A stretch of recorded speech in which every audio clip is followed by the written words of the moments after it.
Assalamualaikum warahmatullahi wabarakatuh. Perkenalkan, nama saya Siti Nabila dari kelas Manajemen Risiko Bisnis 6B. Jadi maksud saya di sini saya ingin memaparkan materi yaitu tentang materi yang kedua, kerangka kerja manajemen risiko.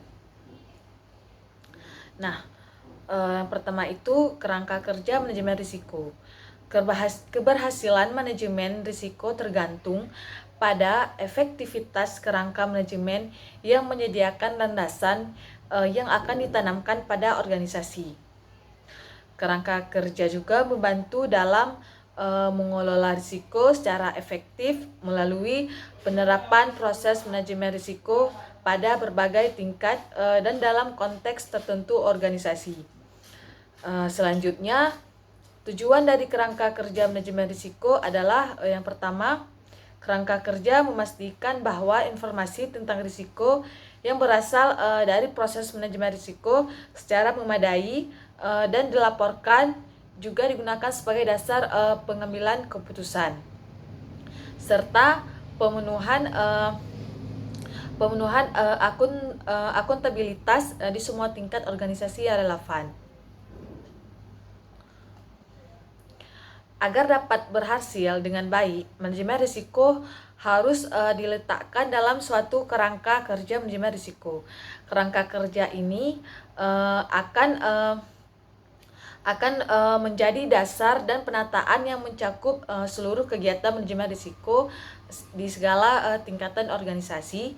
Kerangka kerja ini juga akan membantu organisasi mengelola risiko secara efektif melalui penerapan proses manajemen risiko dalam berbagai tingkatan organisasi dan juga dalam konteks spesifik organisasi tersebut.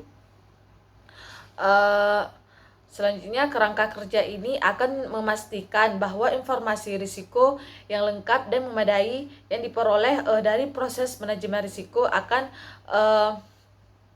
dilaporkan serta digunakan sebagai landasan untuk pengambilan keputusan. Hal ini dilakukan sesuai dengan kejelasan akuntabilitas pada tingkatan organisasi. Komponen kerangka kerja manajemen risiko, yaitu yang pertama ada mandat dan komitmen.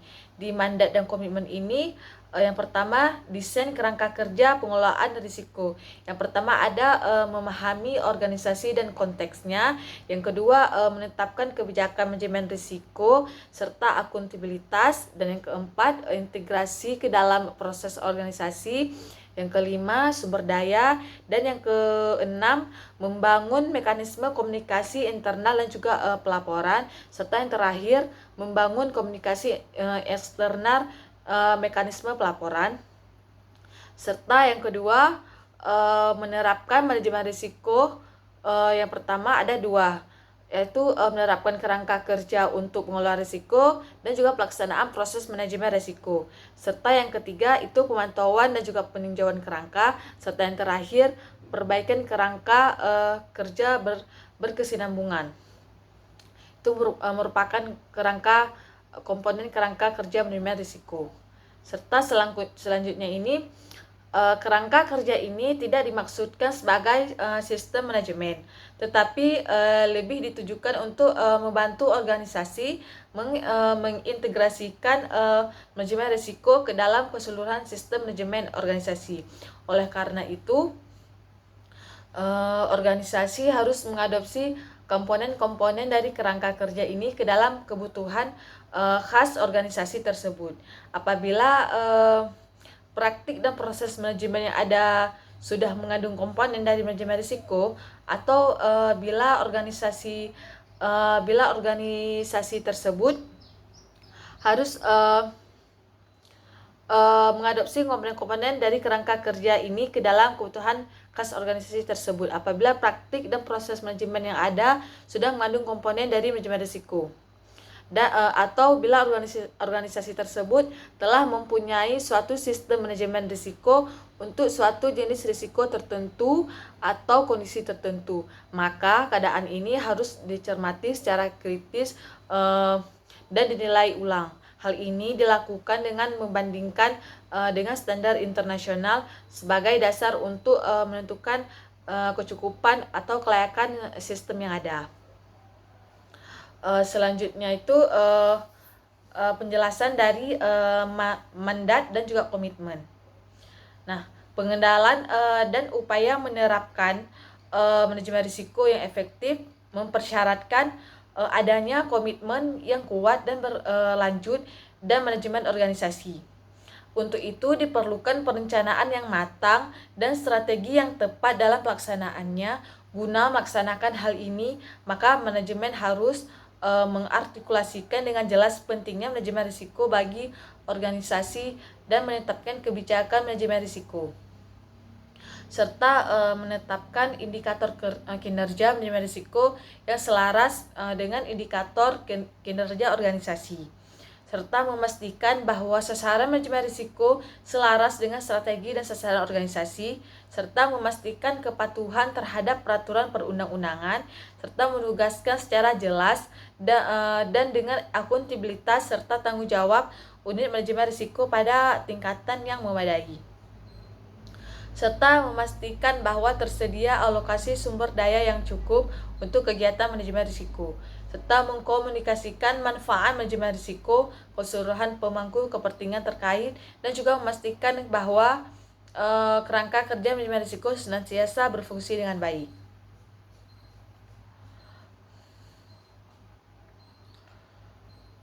Selanjutnya, tata kelola manajemen risiko yang baik terdiri dari 3 aspek, yaitu struktural, operasional, dan juga perawatan. Aspek struktural ini adalah sejumlah tindakan yang harus diambil untuk membentuk kebijakan dan struktur untuk melaksanakan tata kelola manajemen risiko. Aspek operasional adalah sejumlah prosedur, teknik, dan metode yang harus disusun dalam melaksanakan proses manajemen risiko. Sedangkan aspek perawatan adalah sejumlah kegiatan yang harus dilaksanakan untuk menunjang dan juga meningkatkan pelaksanaan tata kelola manajemen risiko secara berkesinambungan. Yang pertama ada aspek struktural. Dari tata kelola manajemen risiko antara lain terdiri dari komitmen, kebijakan manajemen risiko, akuntabilitas dan juga kepemimpinan, pembentukan unit kerja manajemen risiko, serta administrator manajemen risiko pada masing-masing unit kerja, serta penyediaan sumber daya yang diperlukan untuk pelaksanaan manajemen risiko. Serta yang kedua, aspek operasional dari tata kelola manajemen risiko antara lain terdiri dari penyusunan buku panduan manajemen risiko, peluncuran sosialisasi, dan pelatihan manajemen risiko, teknik dan metode implementasi proses manajemen risiko, serta sistem pelaporan internal dan eksternal, monitoring dan juga pengukuran kinerja, serta tata organisasi dan administrasi data serta informasi manajemen risiko. Serta yang ketiga, aspek perawatan dari kelola manajemen risiko antara lain terdiri dari pendidikan dan pelatihan berlanjut, komunikasi dan publikasi, review dan audit tata kerja manajemen risiko, serta benchmarking.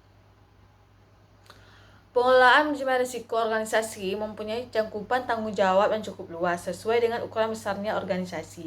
Ini terjadi karena risiko yang dihadapi organisasi juga mempunyai cakupan yang cukup luas, antara lain meliputi risiko strategis, operasional, keuangan, hukum, dan lain-lain. Aturan dan standar ini akan digunakan oleh pelaksana kegiatan bisnis dan proses organisasi dalam menangani risiko-risiko yang menjadi tanggung jawab sebagai pemangku risiko dan dalam konteks peraturan serta hukum yang berlaku. ISO 300 menempatkan mandat komitmen pada urutan pertama dalam kerangka kinerja manajemen risiko ini bertujuan untuk memastikan bahwa manajemen organisasi mempunyai komitmen yang kuat dalam menerapkan manajemen risiko secara efektif dan menempatkan pelaksana manajemen risiko ini pada posisi yang layak. Sasaran ini dapat dicapai apabila persyaratan yang digariskan dipenuhi secara memadai. Selanjutnya poin yang kedua, penyusunan desain kerangka kerja manajemen risiko. Nah, perencanaan kerangka kerja manajemen risiko pada dasarnya meliputi dua aspek, yaitu aspek pemahaman terhadap konteks organisasi dan aspek tata kelola manajemen risiko atau risk management governance struktur. Aspek pertama merupakan landasan untuk memahami situasi di mana manajemen risiko akan diterapkan. Sedangkan aspek kedua menjabarkan elemen-elemen yang diperlukan untuk menerapkan manajemen risiko dengan baik. Selanjutnya yang pertama ada memahami organisasi dan konteksnya. Sebelum mulai merencanakan dan menerapkan kerangka kerja manajemen risiko, sangat penting untuk memahami kondisi dan juga sifat organisasi serta konteks eksternal maupun eksternal. Hal ini sangat penting karena akan menentukan bentuk rencana dari kerangka kerja tersebut. Konteks internal organisasi antara lain itu lingkungan budaya, politik, hukum, ekonomi, teknologi, geografis, kondisi alam, baik secara domestik, regional maupun internasional. Faktor kunci dan kecenderungan yang mempunyai dampak terhadap sasaran organisasi dan juga persepsi dan nilai-nilai dianut para pemangku kepentingan eksternal organisasi. Serta yang kedua, di konteks internal organisasi antara lain meliputi kapasitas organisasi dalam pengertian sumber daya dan juga pengetahuan. Contohnya seperti dana, orang, waktu, proses, sistem, teknologi, dan juga lain-lain.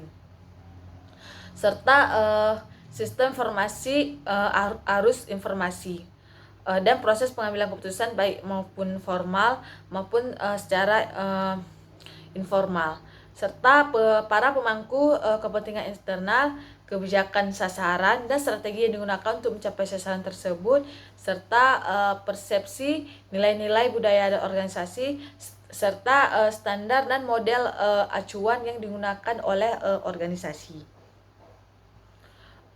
Serta yang terakhir itu ada struktur, misalnya governance, peran, dan akuntabilitas. Selanjutnya yang kedua ada tata kelola manajemen risiko. Tata kelola manajemen risiko ini meliputi unsur-unsur kebijakan manajemen risiko, akuntabilitas, pelaksanaan, perencanaan manajemen risiko terpadu pada penyediaan sumber daya yang memadai. Mekanisme komunikasi serta pelaporan pelaksanaan manajemen risiko baik internal maupun eksternal. Satu hal lagi yang biasanya penting dalam tata kelola manajemen risiko adalah kesamaan bahasa. Nah, yaitu penggunaan istilah-istilah dalam penerapan manajemen risiko.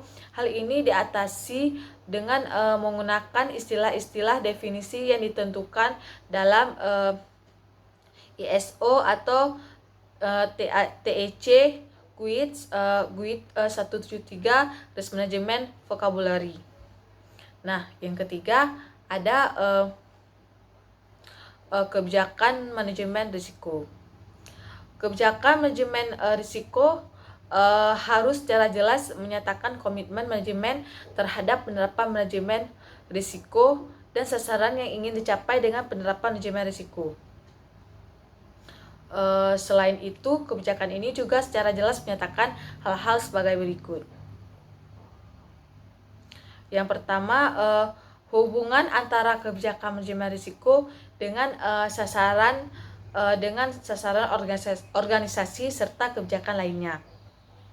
Serta yang kedua adalah alasan penerapan manajemen risiko, serta akuntabilitas dan tanggung jawab untuk manajemen risiko, cara menanganinya bila terjadi benturan kepentingan, serta kemampuan organisasi dalam menerima risiko atau risk appetif dan jenis-jenis risiko yang tidak dapat diterima, serta proses, metode, dan teknik yang digunakan untuk mengelola risiko, ketersediaan sumber daya bagi mereka yang mendapatkan akuntabilitas serta tanggung jawab dalam mengelola risiko, dan juga bagaimana kinerja manajemen risiko akan diukur dan dilaporkan. Serta yang terakhir, komitmen untuk selalu melakukan review dan verifikasi secara berkala terhadap kebijakan manajemen risiko, kerangka kerja manajemen risiko dan perbaikannya secara berlanjut. Kebijakan manajemen risiko ini harus dikomunikasikan dengan baik ke seluruh jajaran manajemen organisasi. Serta yang keempat ada akuntabilitas. Manajemen harus menerapkan secara jelas akuntabilitas dan tanggung jawab pelaksanaan manajemen risiko organisasi. Termasuk dalam tugas ini, penerapan perawatan dan juga pengembangan proses manajemen risiko. Begitu juga untuk memastikan kecukupan tindakan pengendalian risiko yang ada.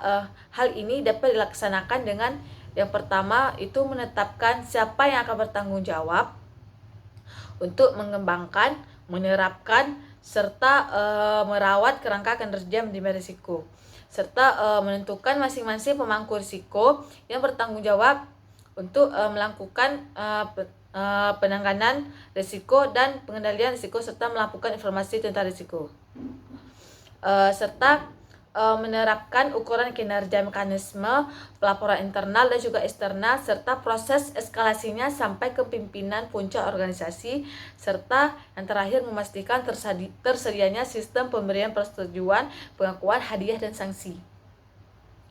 Top manajemen harus memastikan bahwa pada setiap tahapan proses manajemen risiko terdapat kejelasan akuntabilitas dan tanggung jawab pelaksanaannya. Salah satu metode yang sering digunakan untuk melakukan hal tersebut adalah RACI Matrix.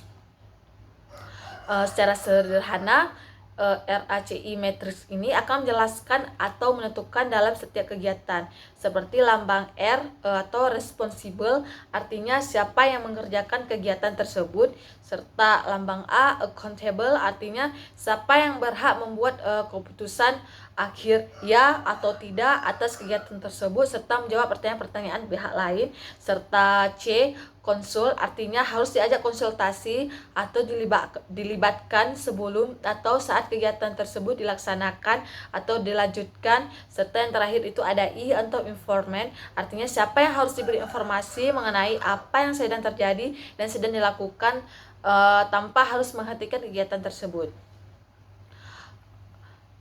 Selanjutnya, matriks RIS ini, pemetaan proses bisnis ini hasil penyebaran yang rinci menggunakan metode pemetaan proses bisnis yang akan menjadi materi dasar penyusunan pedoman atau manual manajemen risiko bagi organisasi tersebut.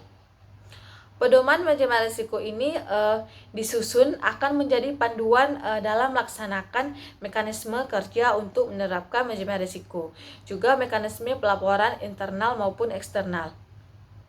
Nah, yang kelima itu ada integrasi ke dalam proses organisasi. Supaya manajemen risiko ini dapat berfungsi secara relevan, efektif, dan efisien, ia harus dijadikan bagian dari seluruh praktik manajemen serta proses bisnis organisasi. Proses manajemen risiko tidak boleh dilakukan terpisah dari proses organisasi lainnya. Proses manajemen risiko harus menjadi bagian dari proses pengembangan kebijakan bisnis, perencanaan, strategi, dan juga penyusunan rencana bisnis. Dan proses manajemen perubahan ini harus dapat perencanaan manajemen risiko untuk seluruh organisasi, untuk tujuannya memastikan bahwa kebijakan untuk memastikan bahwa kebijakan manajemen risiko diterapkan dan manajemen risiko benar-benar menjadi bagian dari praktik-praktik organisasi serta proses bisnis. Yang keenam ada sumber daya. Sumber daya organisasi, maksud saya manajemen organisasi harus mengalokasikan sumber daya yang memadai untuk pelaksanaan manajemen risiko. Pertimbangan harus diberikan antara lain, yang pertama ada personalia dengan pengalaman, keterampilan, dan juga kemampuan yang memadai serta jumlah sesuai dengan kebutuhan, serta sumber daya lain yang diperlukan untuk setiap tahapan penerapan manajemen risiko, serta proses dan juga prosedur yang terdokumentasi dengan baik dan sistem dokumentasinya, serta sistem informasi dan manajemen pengetahuan atau knowledge management system. Yang ketujuh ada pembuatan mekanisme komunikasi internal dan juga pelaporan. Manajemen organisasi haruslah membangun mekanisme sistem pelaporan dan komunikasi internal.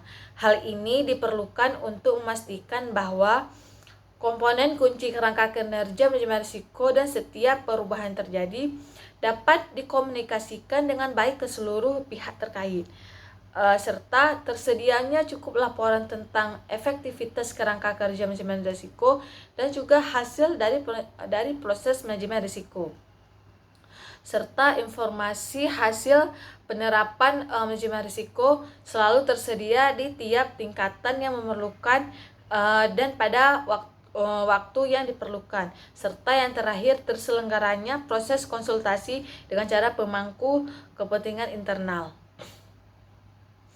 Dalam mekanisme yang dibangun ini harus juga mencakup proses untuk mengonsolidasikan informasi risiko dan bila diperlukan dari berbagai sumber daya organisasi dengan memperhatikan tingkat kepekaan informasi tersebut. Yang ke-8 ada pembuatan mekanisme komunikasi eksternal dan juga pelaporan. Manajemen organisasi hendaknya mengembangkan dan menerapkan sebuah rencana tentang cara mereka akan berkomunikasi dengan cara pemangku kepentingan atau stakeholder. Kegiatan ini antara lain meliputi pengikut sertaan pemangku kepentingan eksternal dan juga memastikan terjadinya proses komunikasi yang efektif, serta pelaporan ke pihak eksternal sesuai dengan tuntutan kepatuhan hukum serta penetapan good corporate governance, serta melaksanakan pengungkapan informasi sesuai dengan peraturan perundang-undangan yang berlaku, serta menyampaikan umpan balik dan laporan atas proses komunikasi dan konsultasi, dan juga menggunakan komunikasi untuk membina dan juga meningkatkan kepercayaan kepada organisasi dan juga berkomunikasi dengan seluruh pemangku kepentingan terutama pada saat krisis atau keadaan darurat.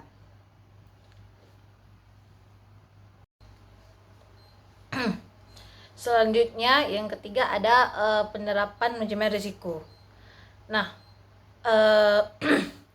di penerapan manajemen risiko ini terdiri dari penerapan kerangka kinerja manajemen risiko dan penerapan proses manajemen risiko.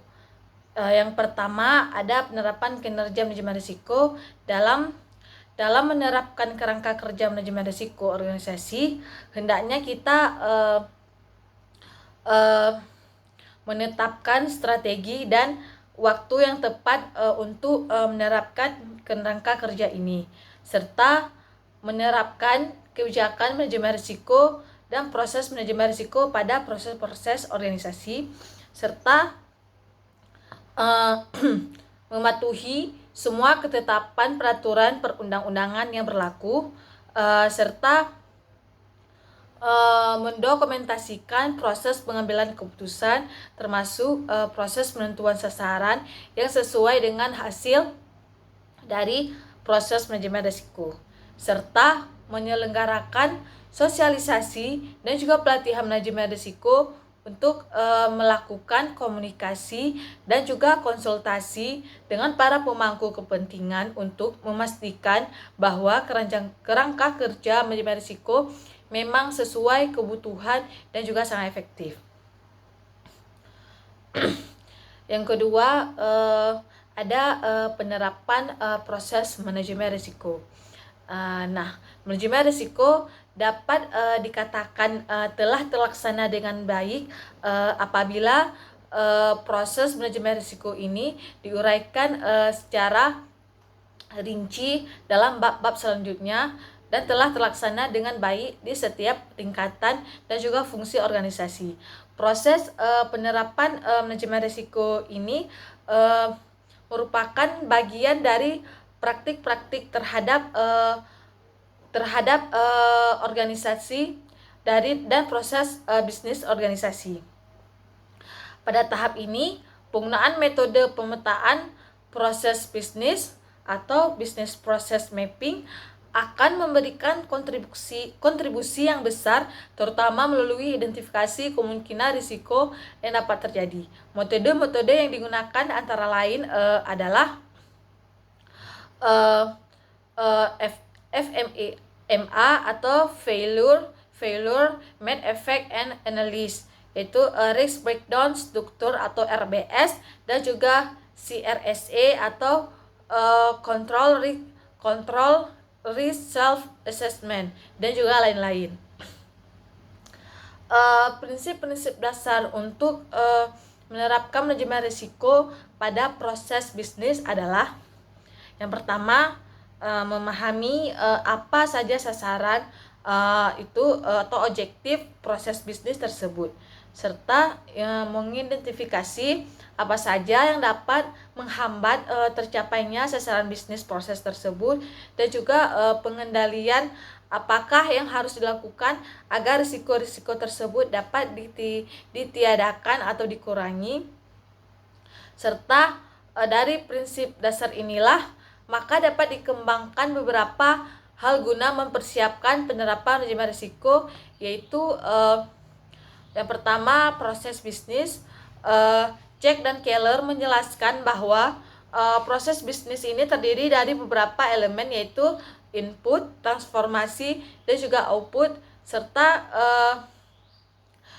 secara sederhana dapat dijelaskan sebagai berikut, yaitu input. Input adalah segala sesuatu yang dapat menjadi masukan atau bahan baku bagi proses tersebut. Nah, masukan ini dapat berupa benda yang terukur atau suatu hal yang dapat tidak terukur atau intangible seperti pengetahuan, informasi, dan juga lain-lainnya. Transformasi. Nah, semua kegiatan untuk mengubah seluruh masukan menjadi output. Proses transformasi ini biasanya tidak terdiri dari satu proses, tetapi bisa terdiri dari sub-sub proses atau urutan proses-proses lainnya. Yang terakhir adalah output. Adalah sasaran dari proses tersebut, apa saja yang ingin dihasilkan dari proses tersebut akan disajikan kepada pelanggan atau proses berikutnya. Hasil ini dapat berupa sasaran yang terukur atau tak terukur. Sebagai catatan tambahan, dalam elemen transformasi yang terdiri dari berbagai macam proses, terdapat dua macam proses, yaitu proses utama dan juga proses pendukung. Nah, di proses utama ini adalah proses yang langsung bersentuhan dengan proses mentransformasikan input yang membuat output menjadi lebih baik dalam memenuhi kebutuhan proses berikutnya, atau seringkali disebut dengan katalisator.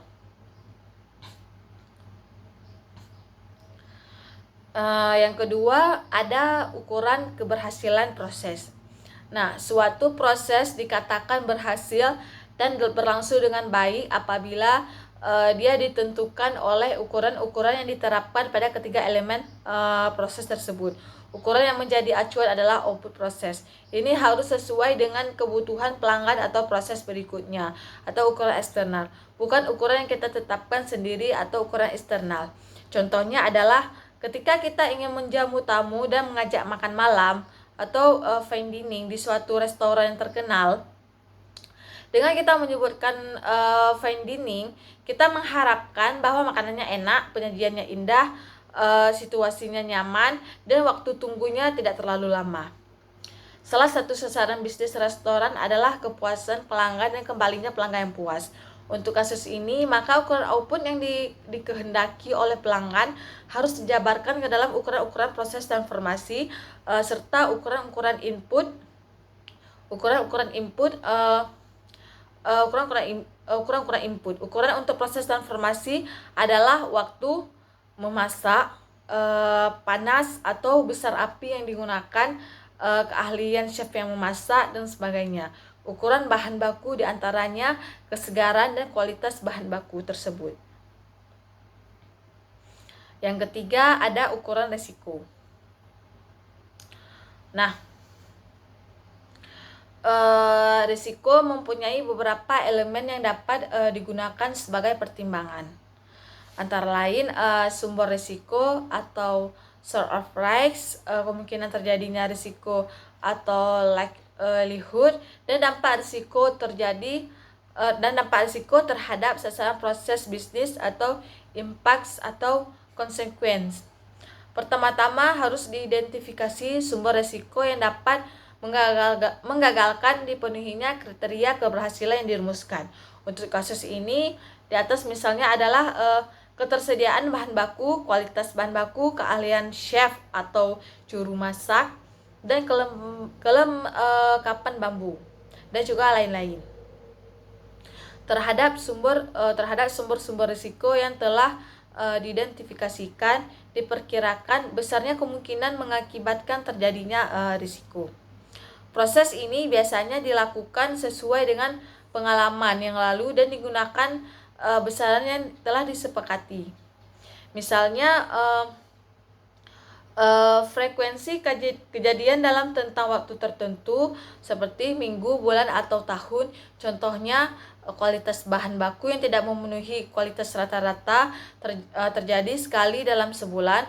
Ukuran lain juga dapat digunakan asal sudah disepakati bersama.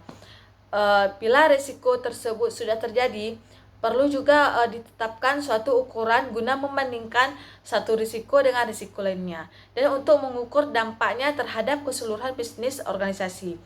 Ukuran yang sering digunakan adalah kerugian terjadi atau dampak finansial.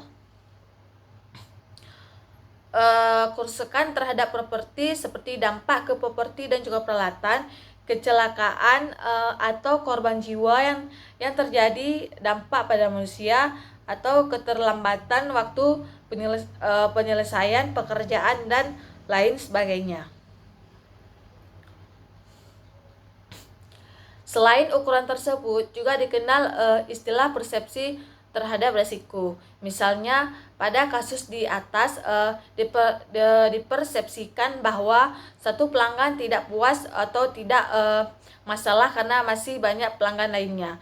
Oleh karena itu kondisi di atas tidak dapat dianggap sebagai resiko yang perlu ditangani. Sebaliknya, jika ketidakpuasan pelanggan dianggap sebagai sesuatu yang berbahaya, dapat merupakan risiko, maka akan dilaksanakan tindakan terhadap hal tersebut. Selain itu, masih banyak istilah lain yang akan dibahas pada bab-bab selanjutnya. Yang keempat, tindakan pengendalian. Tindakan pengendalian adalah kebijakan dan prosedur untuk memastikan bahwa kemungkinan kesalahan dalam suatu proses dapat dihindari atau dicegah. Dalam proses produksi, tindakan pengendalian ini sering disebut sebagai quality assurance yang terdiri dari inspeksi dan juga pengendalian mutu atau quality control. Nah, dalam manajemen risiko ini, prinsip tindakan pengendalian ada dua, yaitu menangani sumber risiko dan menangani dampak risiko. Menangani sumber risiko berarti mencegah terjadinya risiko dengan menangani penyebab risiko dan pemicu timbulnya risiko sehingga kemungkinan timbulnya risiko menjadi rendah atau bahkan meniadakan sebab terjadinya risiko. Menangani dampak risiko yang berarti mengantisipasi apa yang harus dilakukan bila risiko tersebut terjadi guna memperkecil dampak yang diakibatkan. Selanjutnya penanganan dampak risiko ini terdiri dari dampak yang diterima. Dampak tidak diterima berbagai dengan pihak lain dan dapat dilakukan mitigasi. Dampak diterima berarti dampak risiko yang terjadi biasanya tidak berarti atau dalam kemampuan organisasi untuk menanggungnya, sehingga diterima tanpa tindakan apa saja, dan tidak diterima berarti dampak risiko yang mungkin terjadi yang berada di luar kemampuan organisasi untuk menanggungnya, sehingga harus dihindari. Untuk kasus ini berarti kegiatan dengan dampak risiko semacam ini harus dihindari, artinya tidak dapat dilaksanakan. Selanjutnya berbagi dengan pihak lain artinya sebagian dari kegiatan yang mempunyai dampak risiko tertentu diserahkan kepada pihak-pihak lain untuk dilaksanakan, seperti asuransi, subkontrakting atau outsourcing atau etc. Nah, mitigasi adalah upaya untuk mengendalikan risiko yang dilakukan sendiri dengan menangani penyebab risiko atau menangani dampak risiko. Proses mitigasi dapat berupa pelatihan keterampilan operator, perbaikan proses, penerapan metode inspeksi, jaminan sebuah mutu yang lebih andal, dan juga sebagainya. Dalam menerapkan kerangka kinerja manajemen risiko, organisasi hendaknya kita itu memperhatikan untuk menetapkan strategi dan waktu yang tepat untuk menerapkan kerangka kerja ini, serta menerapkan kebijakan manajemen risiko dan proses manajemen risiko pada proses-proses organisasi, serta mematuhi semua ketetapan peraturan perundang-undangan yang berlaku, serta mendokumentasikan proses pengambilan keputusan, termasuk proses penentuan sasaran yang sesuai dengan hasil dari proses manajemen risiko, serta menyelenggarakan sosialisasi dan pelatihan manajemen risiko, serta melakukan komunikasi dan juga konsultasi dengan para pemangku kepentingan untuk memastikan bahwa kerangka kinerja manajemen risiko ini memang sesuai kebutuhan dan juga efektif.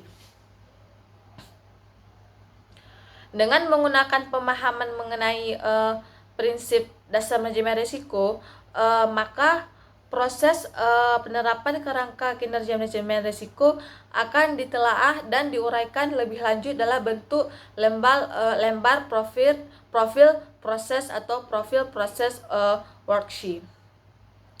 Lembar kerja tersebut akan membantu menguraikan secara rinci proses dan sasaran serta ukuran pencapaian. Selain itu, identifikasi lebih awal hal-hal yang dapat mengganggu pencapaian sasaran proses sehingga dapat diantisipasi pencegahannya.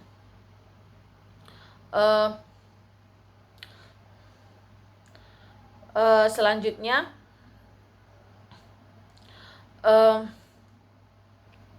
lembar kerja ini juga dapat dikembangkan untuk masing-masing subproses sehingga dapat diperoleh antisipasi yang lengkap terhadap risiko yang mungkin terjadi. Penggunaan lembar kerja merupakan persiapan awal sebelum sebelum pelaksanaan proses yang digambarkan dalam lembar kerja itu sendiri. Selanjutnya itu ada pemantauan dan tinjauan kerangka kerja. Nah, untuk memastikan bahwa manajemen risiko efektif dan menunjang kinerja organisasi, maka manajemen organisasi hendaknya menetapkan kinerja, yaitu mengukur kemajuan penerapan manajemen risiko secara berkala dibandingkan dengan rencana awal, serta meninjau secara berkala apakah kerangka manajemen risiko, kebijakan risiko dan penerapan masih tetap sesuai dengan konteks eksternal dan juga eksternal organisasi, serta memastikan apakah kebijakan risiko dipatuhi dan memantau bagaimanakah penerapan rencana manajemen risiko dan kepatuhan dalam menyampaikan laporan risiko secara berkala, serta memantau efektivitas kerangka kerja manajemen risiko.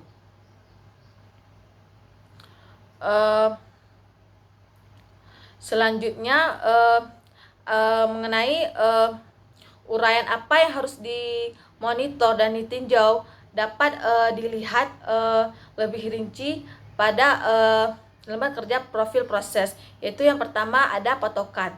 Pertama adalah ukuran keberhasilan. Ini merupakan ukuran yang dapat dikuantifikasir atau memang sudah kuantitatif.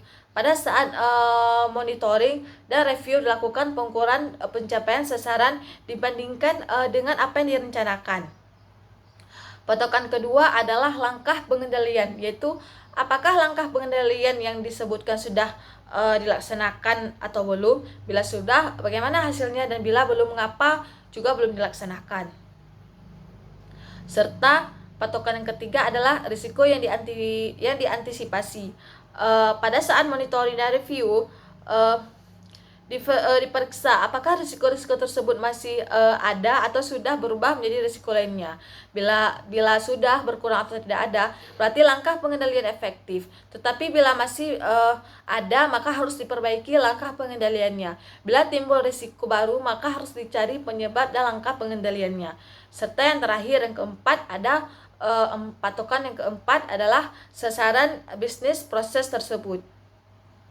Dalam proses monitoring dan review, kita periksa apakah secara keseluruhan sasaran bisnis proses tersebut sudah tercapai atau belum. Bila belum, maka perlu dikaji ulang hasil langkah penguji ketiga patokan sebelumnya untuk menjadi masukan bagi perbaikan kerangka kerja secara berkelanjutan. Nah, yang kelima ada perbaikan kerangka kerja secara berkelanjutan. Penerapan kerangka kerja manajemen risiko mengambil pola manajemen mutu, yaitu siklus PDCA, plan, DO, dan check atau action. Plan adalah penerapan kerangka kerja manajemen risiko yang akan ditetapkan. Sedangkan DO adalah proses penerapan kerangka kerja itu sendiri. Sedangkan check merupakan proses memantau dan memeriksa apakah rencana yang telah ditetapkan dan telah ditetapkan secara benar. Jika telah ditetapkan secara benar, apakah hasilnya seperti yang telah diharapkan. Jika terdapat penyimpangan atau hasil yang tidak sesuai dengan sesuatu yang telah ditetapkan, maka dilakukan langkah yang berikutnya, yaitu action. Tujuan dari langkah ini adalah melakukan perbaikan sesuai dengan hasil cek dan meningkatkan serta memperbaiki rencana awal sesuai dengan kebutuhan yang bersifat dinamis. Tindakan yang dilakukan pada tahap ini sangat bergantung pada hasil monitoring yang telah dilakukan.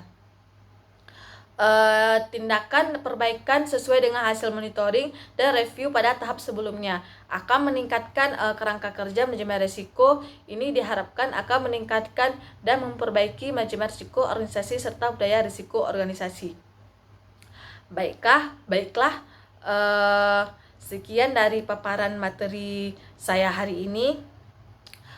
Saya mohon maaf bila ada salah penyebutan, salah makna dan kata. Saya mohon maaf sebesar-besarnya. Saya akhiri. Wabillahi taufik wal hidayah. Assalamualaikum warahmatullahi wabarakatuh.